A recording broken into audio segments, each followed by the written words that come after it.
Morning everyone, मैं वीरेंद्र कुमार आप सभी का आरपीपीएस एजुकेशनल पॉइंट में स्वागत करता हूं।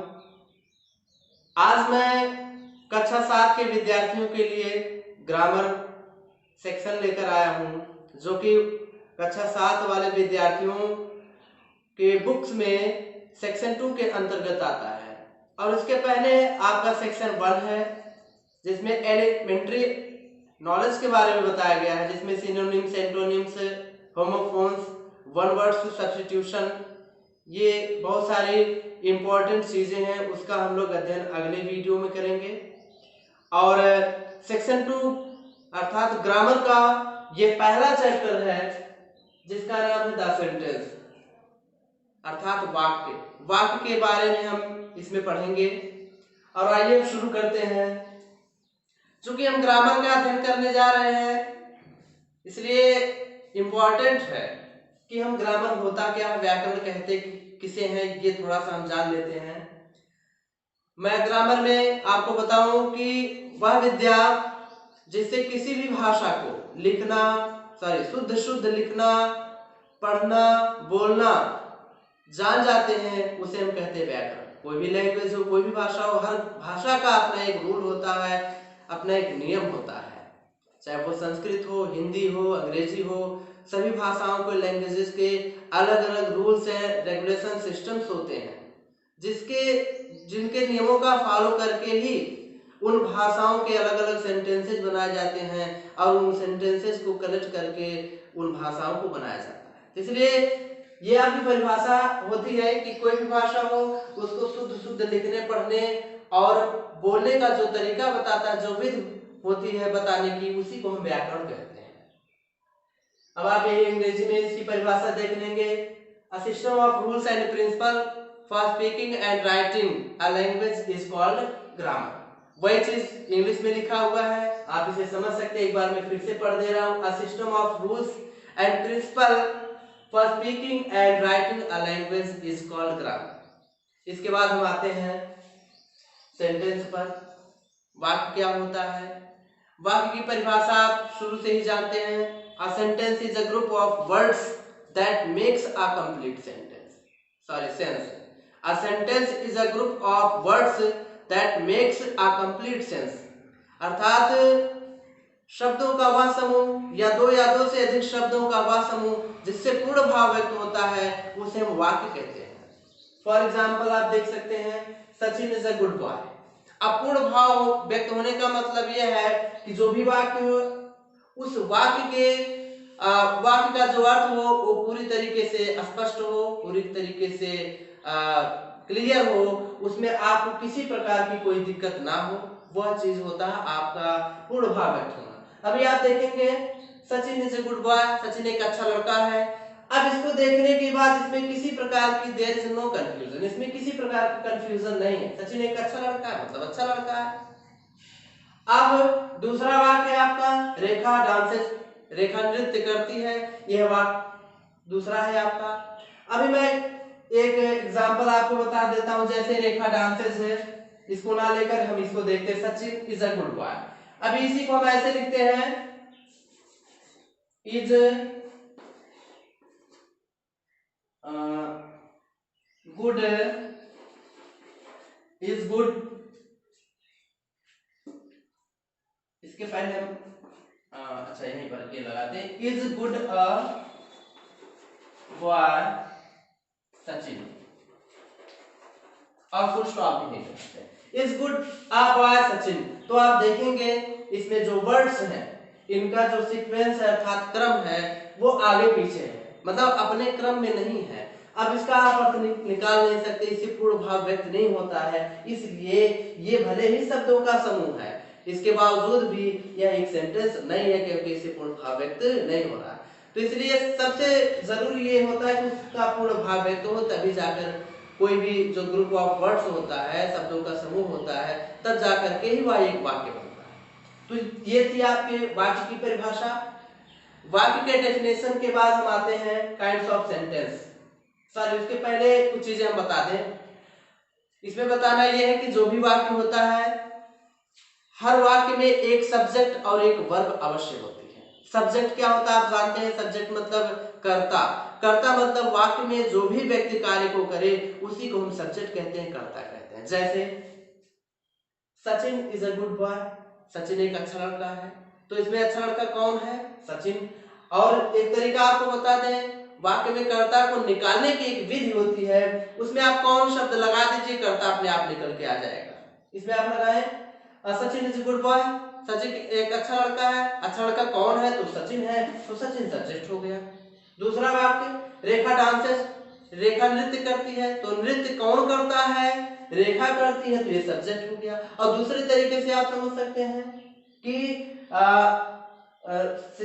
रेखा डांसेस मतलब रेखा नृत्य करती है, तो नृत्य करने का काम कौन कर रहा है, रेखा कर रही है, तो जो काम करता है वाक्य में वही आपका सब्जेक्ट होता है। तो ये जो रेखा है ये आपका सब्जेक्ट हो गया, और सचिन है ये भी आपका सब्जेक्ट हो गया। वर्ब आप जानते हैं जिन शब्द से कार्य का होना या करना पाया जाता है, अर्थात जो भी वाक्य में कार्य होंगे उन्हें को हम वर्ब कहेंगे। जैसे इसमें कौन सा काम हो रहा, नाचने का, तो ये वर्ब हो गई। आई टीच यू, मैं आपको पढ़ाता हूँ, इसमें कौन सा कार्य हुआ, पढ़ाने का, तो टीच वर्ब हो गया। The birds are flying in the sky, पक्षियां आकाश में उड़ रही हैं, तो उड़ने का काम हो रहा है। सब naughty boys are loitering in the garden, कुछ बच्चे बाग में शरारत कर रहे हैं, इसमें शरारत करने का सॉरी घूम रहे हैं, मटर गश्ती कर रहे हैं, तो मटर गश्ती का काम मटर गश्ती करने का कार्य हो रहा है। तो ये आपका हो गया वर्ब। तो सब्जेक्ट होता है और वर्ब होता है, ये किसी वाक्य में होना अनिवार्य होता है। दूसरी चीज कि कोई भी वाक्य होता है, हर वाक्य का एक निश्चित क्रम होता है, उसमें जो भी शब्द होते हैं शब्दों का एक निश्चित क्रम होता है कि पहले सब्जेक्ट आएगा, फिर वर्ब आएगा, फिर ऑब्जेक्ट आएगा, फिर अदर वर्ड्स आएंगे। ये सारी चीजें आपको जाननी होगी कि जो भी वर्ड्स होते हैं उनका एक क्रम होता है, एक निश्चित क्रम में रहते हैं। तीसरी चीज ये है कि कोई भी वाक्य होता है, हर वाक्य को जब शुरू करते हैं, जैसे आपने देखा Sachin is a good boy, मैंने इस वाक्य को शुरू किया, हर वाक्य का जो पहला शब्द होता है और पहले शब्द का पहला जो लेटर होता है, पहला अक्षर होता है, उसको हमेशा कैपिटल लेटर से लिखना चाहिए। ये चीज आप ध्यान देंगे। और उससे भी इंपॉर्टेंट चीज ये है कि हर वाक्य जब कोई भी वाक्य समाप्त हो जाता है, कोई भी वाक्य यदि समाप्त हो जाता है, तो उस वाक्य को समाप्त होने के लिए कुछ पंक्चुएशन मार्क्स होते हैं, विराम चिन्ह होते हैं, जो ये दर्शाते हैं कि वाक्य खत्म हो गया है। अर्थात उनको दिखाने के लिए वाक्य के अंत में या तो फुल स्टॉप लगाएंगे, क्वेश्चन मार्क लगाएंगे, साइन ऑफ एक्सक्लेमेशन लगाते हैं। ये सारी चीजें हम वाक्य के अंत में लगाते हैं। इसके बाद हम आते हैं काइंड्स ऑफ सेंटेंस, वाक्य के प्रकार के बारे में, या जिसको भेद भी कह सकते हैं। तो अर्थ की दृष्टि से वाक्य आपका 5 प्रकार का होता है। पहला असर्टिव सेंटेंस, साधारण वाक्य। दूसरा इंट्रोगेटिव सेंटेंस, प्रश्नवाचक वाक्य। तीसरा आपका इंपेरेटिव सेंटेंस, आज्ञा सूचक वाक्य।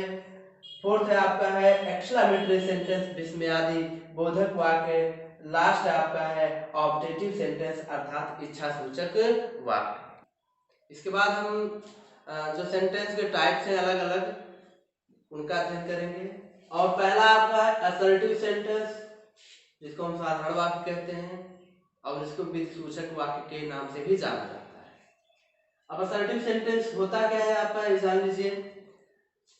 अर्थात साधारण वाक्य या विधिसूचक वाक्य वह वाक्य होता है जिससे किसी कार्य या घटना के होने या ना होने की सूचना देते हैं। वह वाक्य जिससे किसी कार्य या घटना के होने या ना होने की सूचना देते हैं। या इंग्लिश में परिभाषा होती है, an assertive sentence is a sentence that declares और states something. An assertive sentence is a sentence that declares और स्टेट्स समथिंग।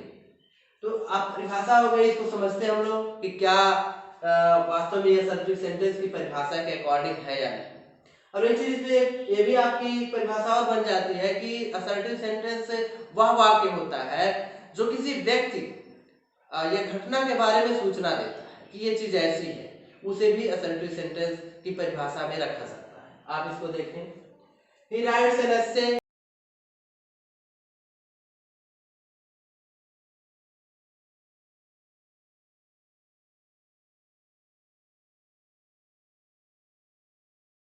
मैंने परिभाषा बताया कि जिसमें किसी कार्य या घटना के होने की या ना होने की सूचना मिली आपको। फिर आप दूसरा देखेंगे, Indian team did not win the match, भारतीय टीम ने मैच नहीं जीता। अभी इसमें आपने देखा, इसमें लिखने का कार्य हो रहा था और इसमें बताया जा रहा है कि भारतीय टीम ने मैच नहीं जीता, अर्थात मैच जीतने का काम नहीं हुआ, अर्थात वो हार गए। इसमें कार्य नहीं हुआ है और इसमें कार्य हुआ है, तो इसमें होने का कार्य, इसमें ना होने का कार्य। आज आगे example, he never tells a lie, वह कभी झूठ नहीं बोलता, तो उसके झूठ बोलने का काम कभी होता ही नहीं, अर्थात वो कभी ऐसा काम करता ही नहीं, तो उसमें ना होने का कार्य हो रहा है। They are not good players, अब आप इसमें देखेंगे इसमें तो कोई कार्य ही नहीं है, तो इसमें आपको दूसरी परिभाषा में जाननी पड़ेगी जो मैंने बताया था कि असर्टिव सेंटेंस वह वाक्य होता है जिससे किसी व्यक्ति या वस्तु या घटना के बारे में हमको जानकारी मिलती है। जैसे they are not good players, वे अच्छे खिलाड़ी नहीं हैं, अर्थात व्यक्ति के बारे में जानकारी मिल रही है कि वे ऐसे हैं या वे ऐसे नहीं हैं। आई एम अ स्टूडेंट, मैं एक विद्यार्थी हूँ, ये मेरे बारे में जानकारी मिल रही है कि मैं इस तरीके का हूँ, मैं ऐसा हूँ। तो इस तरीके से आप दोनों परिभाषाओं को देख सकते हैं और आसानी से समझ सकते हैं। ये था आपका असर्टिव सेंटेंस। और असर्टिव सेंटेंस के भी दो टाइप्स होते हैं, दो प्रकार होते हैं, जो हमने हेडिंग के अंतर्गत लिखा है, kinds of assertive sentence. Assertive sentence दो प्रकार के होते हैं, पहला आपका अफर्मेटिव सेंटेंस, दूसरा नेगेटिव सेंटेंस। और ये अफर्मेटिव नेगेटिव बने कैसे? पहले वाली परिभाषा के अकॉर्डिंग आप समझे कि जिससे किसी कार्य का होना या ना होना पाया जाए उसे हम असर्टिव सेंटेंस कहते हैं। अब उसी बेस पर जिसमें होना रहेगा वो आपका अफर्मेटिव हो जाएगा, तो जिसमें नहीं होना रहेगा कार्य का वो नेगेटिव सेंटेंस हो जाएगा। तो सीधी परिभाषा इसकी आप समझ सकते हैं, स्वीकारात्मक या अफर्मेटिव सेंटेंस की, इसको हम पॉजिटिव सेंटेंस के नाम से भी जानते हैं। अफर्मेटिव सेंटेंस में स्वीकारात्मक वाक्य, पॉजिटिव सेंटेंस अथवा इसको लिख सकते हैं या सकारात्मक वाक्य भी कह सकते हैं। तो ये परिभाषा आप देखेंगे, अफर्मेटिव सेंटेंस अर्थात स्वीकारात्मक वाक्य वे वाक्य होते हैं जिसमें किसी कार्य या घटना के होने की स्वीकृति प्रदान की जाती है, अर्थात ये स्वीकार किया जाता है कि कोई कार्य हुआ है। ऐसा वाक्य जिससे किसी कार्य घटना के होने की स्वीकृति को प्रदान किया जाए उसे हम कहते हैं अफर्मेटिव सेंटेंस। जैसे आप देखें, रवि सिंह अ सॉन्ग, रवि गीत गाता है या रवि गीत गाता है, ऐसा माना जा रहा है कि रवि ऐसा करता है, तो जिसमें स्वीकार किया जा रहा है, सीधी सी बात अफर्मेटिव सेंटेंस। नेक्स्ट आपका है the sun rises in the east, सूर्य पूरब में निकलता है, ये तो सभी जानते हैं और ऐसा माना जाता है कि हाँ वो दिशा पूरब ही है, तो ये इसमें स्वीकार किया जा रहा है, तो यह आपका अफर्मेटिव सेंटेंस हो गया। इसके बाद आप आते हैं नेगेटिव सेंटेंस में। नेगेटिव सेंटेंस अर्थात नकारात्मक वाक्य, वही परिभाषा कि ऐसे वाक्य जिसमें किसी कार्य या घटना के ना होने की सूचना मिले, अर्थात इसमें कोई कार्य या घटना ना हुआ है ऐसी सूचना मिलती है।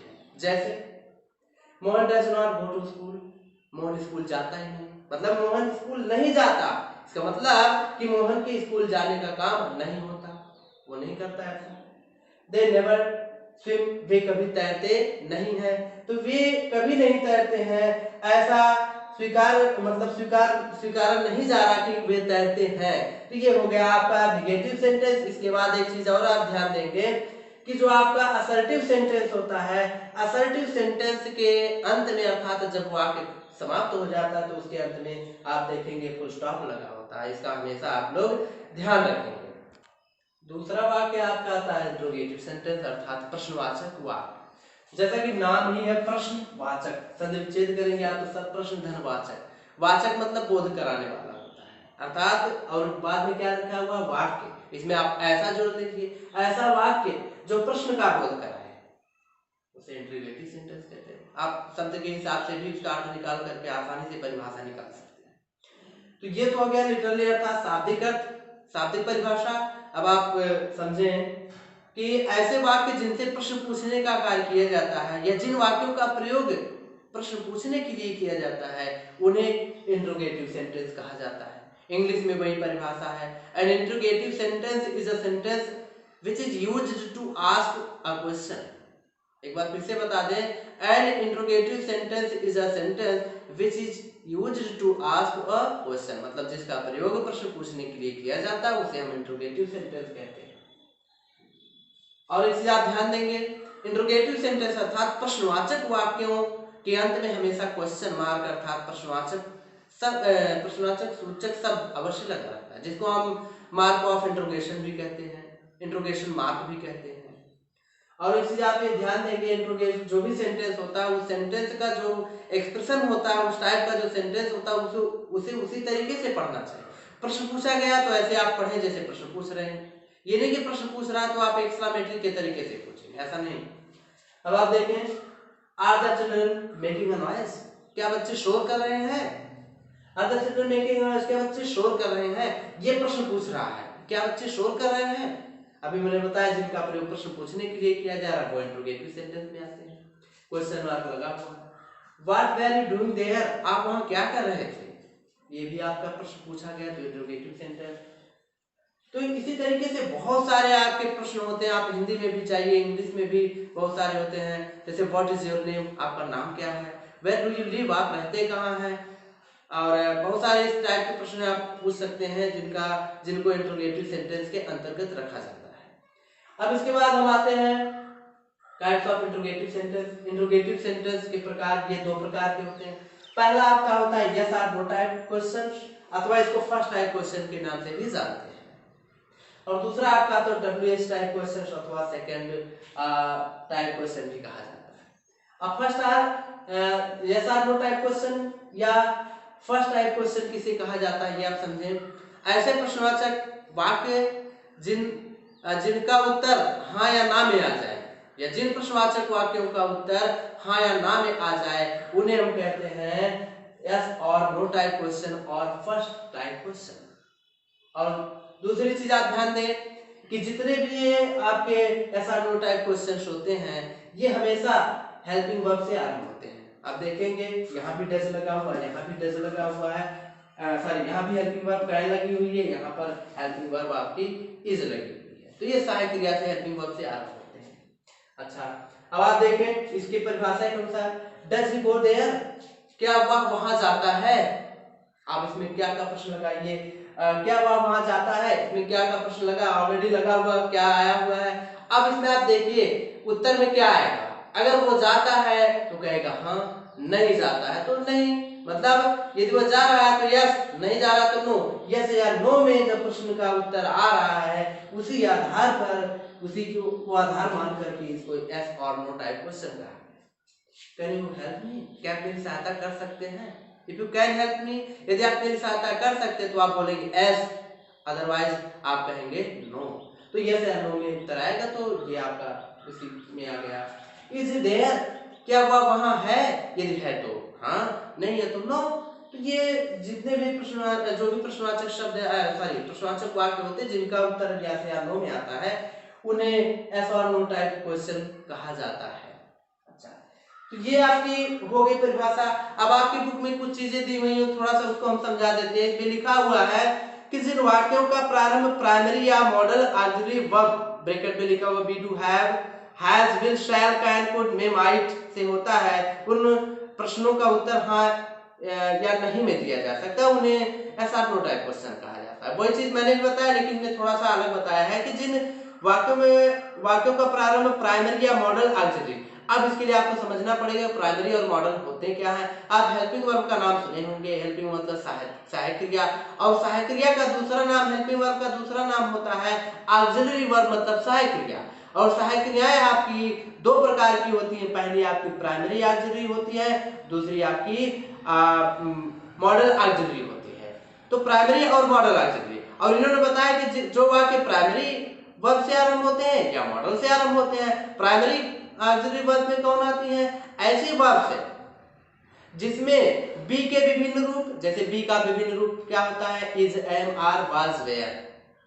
और हैव के विभिन्न रूप जैसे हैव, हैज, हैड। और डू के विभिन्न रूप डू, डज, डिड। इनका प्रयोग अलग अलग टेंस बनाने में और नेगेटिव या इंट्रोगेटिव सेंटेंस बनाने में किया जाता है। इन्हीं वर्ब्स को हम कहते हैं प्राइमरी ऑक्सिलरीज, प्राथमिक सहायक क्रिया। इसके अंतर्गत कौन कौन आती हैं? Is, am, are, was, were और डू या does, do, does, did, has, have, had. अर्थात इन क्रियाओं से, इन सहायक क्रियाओं से जो वाक्य आरंभ होंगे उन्हें भी yes or no type question के अंतर्गत रखा जाता है। और दूसरी चीज इन्होंने बताया कि मॉडल ऑक्सिलरी अर्थात ये होती है विधि सूचक क्रियाएं। विधि सूचक क्रियाएं ऐसी होती है जो किसी कार्य करने के तरीकों को बताती है कि किस तरीके से किया जाए। इसके अंतर्गत आपकी आती हैं can, could, may, might, will, would, shall, should और may, might, ought to, had, better, ये सारी आपकी हेल्पिंग वर्ब्स आती हैं। अब कैसे मॉडल्स होती है, जैसे हमने कहा मैं कम इन सर मैं अंदर आ सकता हूँ, तो ये कहीं जाने का, किसी से कोई विनम्रता पूर्वक निवेदन करने के लिए मे का प्रयोग किया जाता है। तो ये आपकी मॉडल्स होती है जिनको हम विधिसूचक अर्थात जो ढंग बताते हैं कि किसी कार्य को कैसे करना है। तो ये इन्होंने बताया है कि जब इन हेल्पिंग वर्ब्स से जो वाक्य शुरू होगा वही आपका क्या हो जाएगा, yes or no type question कहा जाएगा। अच्छा, एक चीज और आप ध्यान देंगे कि इनका जब हिंदी में अर्थ निकालेंगे तो वाक्य में हिंदी के अर्थ में हमेशा वाक्य के आरंभ में क्या आएगा, जरूर क्या से आरंभ होगा। जैसे डज ही गो देयर, क्या वह वहां जाता है। कैन यू हेल्प मी, क्या आप मेरी सहायता कर सकते हैं। इज ही देयर, क्या वह वहां है। तो हमेशा क्या से ही आरंभ होता है। तो ये आपका हुआ ऐसा नो टाइप क्वेश्चन। दूसरा आपका होता है WS टाइप क्वेश्चन। ये मैंने नोट लिखा था, वही बताना था आपको। WS टाइप क्वेश्चन और second type question. WS type question किसे कहते हैं, ऐसे क्वेश्चन जिनका उत्तर हाँ या ना में ना आकर किसी दूसरे रूप में आता है। अर्थात आप इसमें हाँ या ना में उत्तर नहीं दे पाएंगे, बल्कि उसके लिए तथ्यों की जरूरत होगी, कोई कारण, कोई परिणाम आपको बताना पड़ेगा। उसे हम कहते हैं WS टाइप क्वेश्चन और second type question. For example, how do you do, आप कैसे हैं। अब आप इसका उत्तर हाँ या ना में तो दे नहीं सकते। हाउ डू यू डू, आप कैसे, आप ऐसे तो कहेंगे नहीं हाँ या ना, ऐसे बिल्कुल नहीं होगा। इसका आपको उत्तर देना पड़ेगा आप fine and well, whatever, what से जो भी आप कहना चाहते हैं, जैसी भी कंडीशन है, तो इसका उत्तर हाँ या में नहीं आएगा। ये आपका WS type question. Where do you live, आप कहाँ रहते हैं, इसका उत्तर आप हाँ या ना में नहीं दे पाएंगे। हाँ रहते हैं, ना रहते हैं, ऐसा तो आएगा नहीं। Why does he not come, वह क्यों नहीं आता, हाँ या ना में तो उत्तर देना नहीं पड़ेगा, आएगा नहीं। इसका कोई और कारण बताना पड़ेगा, हाँ इसलिए नहीं आता, इसलिए नहीं आता। तो ये आपके होते हैं WS टाइप क्वेश्चन जिनका उत्तर दूसरे रूप में देना पड़ता है। और एक चीज आपको ये भी बता दें कि जो भी WS टाइप क्वेश्चन होते हैं वो हमेशा हेल्पिंग वर्ब से ना आरंभ होकर के प्रश्नवाचक शब्द से आरंभ होते हैं। जैसे how, where, why, when, how many, how much, ये आपके प्रश्नवाचक शब्द होते हैं, यहीं से आरंभ होते हैं। अब इसके बाद आप एक चीज शुरू मैंने बताया था कि जो इंट्रोगेटिव सेंटेंस होता है, इसके लास्ट में मार्क ऑफ इंट्रोगेशन अवश्य आप लगाएंगे, नहीं तो सारा का सारा सेंटेंस आपका गलत हो जाएगा। इसके बाद हम चलते हैं तीसरे सेंटेंस की तरफ, जिसका नाम है इंपेरेटिव सेंटेंस, आज्ञासूचक वाक्य। इसे हम आदेशात्मक वाक्य भी कहते हैं। इंपेरेटिव सेंटेंस क्या होता है, ऐसे वाक्य जिनसे आदेश, प्रार्थना, सलाह, सजेशन में कोई सलाह या सुझाव या फिर किसी प्रकार का निषेध का भाव प्रकट हो, उन्हें हम कहते हैं इंपेरेटिव सेंटेंस। ऐसे वाक्य जैसे आज्ञा, प्रार्थना, सलाह है या किसी प्रकार का निषेध का बोध हो, उन्हें हम कहते हैं आदेशात्मक या इंपेरेटिव सेंटेंस। अब एक चीज इसमें आया निषेध। निषेध का मतलब होता है कोई चीज करने से किसी को मना करना। इंग्लिश में परिभाषा इंपेरेटिव सेंटेंस की है, an imperative sentence is a sentence which has some suggestion, command, request और negation। एक बार फिर से सुने, an imperative sentence is a sentence which has some suggestion, request, command और negation। ये आपका imperative sentence होता है। और imperative sentence के बारे में कुछ चीजें पहले हम जान लेते हैं कि imperative sentence ऐसा मात्र एक वाक्य होता है जिसमें कर्ता छुपा होता है। इसमें कर्ता हमेशा छुपा होता है और वो छुपा हुआ कर्ता हमेशा यू होता है। दूसरी चीज, जो इंपेरेटिव सेंटेंस होता है हमेशा मेन वर्ब के फर्स्ट फॉर्म से आरंभ होता है। और तीसरी चीज, जब भी इसका हिंदी अर्थ निकाला जाता है तो इंपेरेटिव सेंटेंस के अंत में ओ या ए की मात्रा अवश्य आती है। आप एग्जांपल के थ्रू इसको समझेंगे। जैसे open the door, open the Windows, खिड़कियों को खोल दो। अब आप देखेंगे कि पहली चीज मेन वर्ब के फर्स्ट फॉर्म से आरंभ हुआ है। दूसरी चीज, इसमें आदेश किसको दे रहा है, कोई व्यक्ति तो डिफरेंट है नहीं, तो कह रहा है खिड़कियों को खोल दो, मतलब कौन खोल दो, आप खोल दो। तो हमेशा कर्ता आप मतलब यू हमेशा छिपा होता है। दूसरी चीज, तीसरी चीज हिंदी में आप इसका अर्थ निकालेंगे तो आएगा खिड़कियों को खोल दो। तो आप देखेंगे दो आ रहा है तो लास्ट में इसमें किसकी मात्रा लगी हुई, ओ की मात्रा लगी हुई है, तो ओ या ए की मात्रा अवश्य आएगी। या खिड़कियों को खोल दीजिए, बात वही है। और परिभाषा के अकॉर्डिंग इसमें आदेश का बोध हो रहा है, खिड़कियों को खोल दो या खोल दीजिए, आदेश दे रहा है। Bring a glass of water, आदेश दे रहा है कि एक गिलास पानी लेकर आओ, आदेश दे रहा है। तो इसमें क्या है, मेन वर्ब का फर्स्ट फॉर्म, अब कर्ता यू छिपा हुआ है। हिंदी में आप अर्थ निकालें तो एक गिलास पानी लाओ, वो की मात्रा आ रही है, या लाइए। अगला आपका है प्लीज हेल्प मी, कृपया मेरी सहायता करिए, इसमें विनती है, निवेदन है कि मेरी सहायता करें। इसके बाद आप देखेंगे do not make a noise, शोर मत करो, ये आपका निगेशन है, निषेध है, मना कर रहा है कि ऐसा ना करो। तो ये आपका मना कर रहा है तो निषेध हो गया, निषेध का भाव है। नेवर डू सो, ऐसा कभी ना करो, ये भी निषेध है। तो इस प्रकार से आदेश, प्रार्थना, सलाह आदि का भाव प्रकट होता है, उन्हें इंपेरेटिव सेंटेंस के अंतर्गत रखा जाता है। नेक्स्ट सेंटेंस आपका है एक्सक्लेमेटरी सेंटेंस अर्थात विस्मयादि बोधक वाक्य। इसको देखेंगे आप, इसका नाम ही विस्मयादि बोधक वाक्य, जब इसको आप संधि विच्छेद करेंगे विस्मय धन आदि आ जाएगा। विस्मय मतलब आश्चर्य, आदि मतलब आप जाते हैं और सारी चीजें रिलेटेड उससे, अर्थात ऐसा वाक्य जिससे आश्चर्य आदि का बोध प्रकट हो उसे हम एक्सक्लेमेटरी सेंटेंस कहते हैं, इसके नाम के आधार पर। अब परिभाषा में हम आते हैं, सामान्य परिभाषा एक्सक्लेमेटरी सेंटेंस विस्मयादि बोधक वाक्य किसे कहते हैं, ऐसा वाक्य जिनसे दुख, प्रसन्नता, आश्चर्य, हर्ष, बहादुरी या हृदय की किसी प्रकार की तीव्र भावनाएं प्रकट होती हैं, उन्हें हम कहते हैं एक्सक्लेमेटरी सेंटेंस। और इंग्लिश में परिभाषा आपकी, an exclamatory sentence is a sentence that have some sudden feeling. ये आपकी परिभाषाएं हो गई। अब इसको हम समझते हैं। एक चीज आप जान लीजिए कि एक्सक्लेमेटरी सेंटेंस में कुछ एक्सक्लेमेटरी वर्ड्स होते हैं, विस्मयादि बोधक शब्द होते हैं जिनका प्रयोग किया जाता है, और वह शब्द कुछ निश्चित भाव को प्रकट करते हैं। जैसे अलास, ये जो होता है दुख प्रकट करने के लिए होता है। हुर्रा, ये प्रसन्नता व्यक्त करने के लिए होता है। ब्रावो, ये बहादुरी व्यक्त करने के लिए होता है।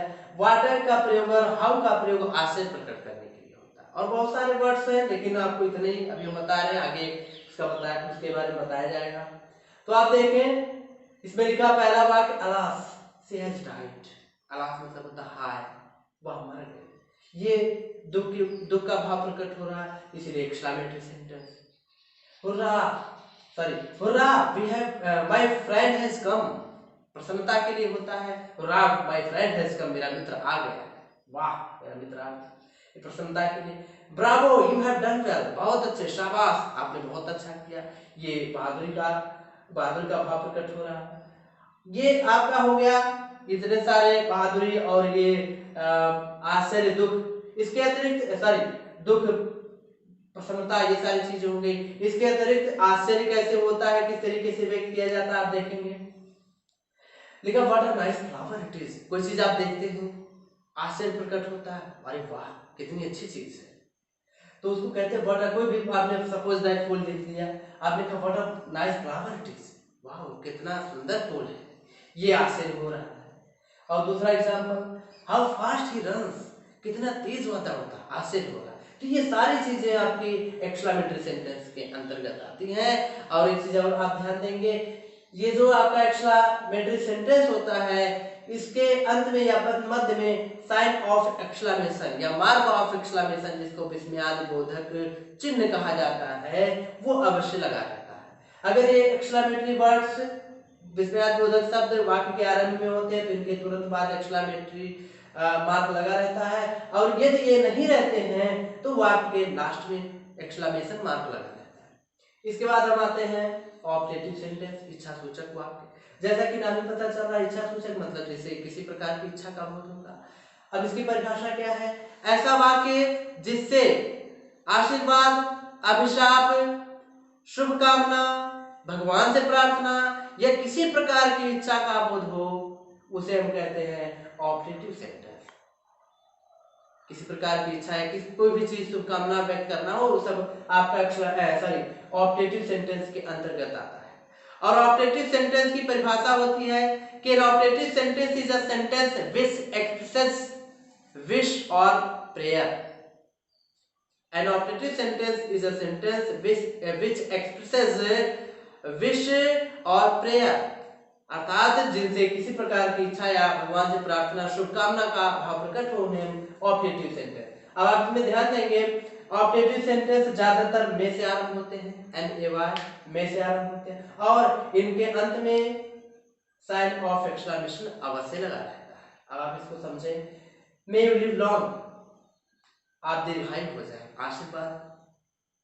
मे गॉड ब्लेस यू, भगवान आपकी रक्षा करे, भगवान से प्रार्थना। May you go to hell, भाड़ में जाओ, मे गो टू हेल, भाड़ में जाओ, ये अभिशाप दे रहा है। बेस्ट ऑफ लक, आपका भाग्य साथ दे, ये आपके ऑप्टेटिव सेंटेंस के अंतर्गत आती है। ये आपका शुभकामना व्यक्त कर रहा है, इच्छा प्रकट कर रहा है। गुड नाइट सर, श्रीमान जी शुभ रात्रि, ये इच्छा प्रकट कर रहे हैं। ये आपकी शुभकामनाएं हैं। हैप्पी न्यू ईयर, नया साल मुबारक हो। हैप्पी बर्थडे, आपको आपका जन्मदिन मुबारक हो। तो ये सारी चीजें ऑब्जेक्टिव सेंटेंस के अंतर्गत आती है।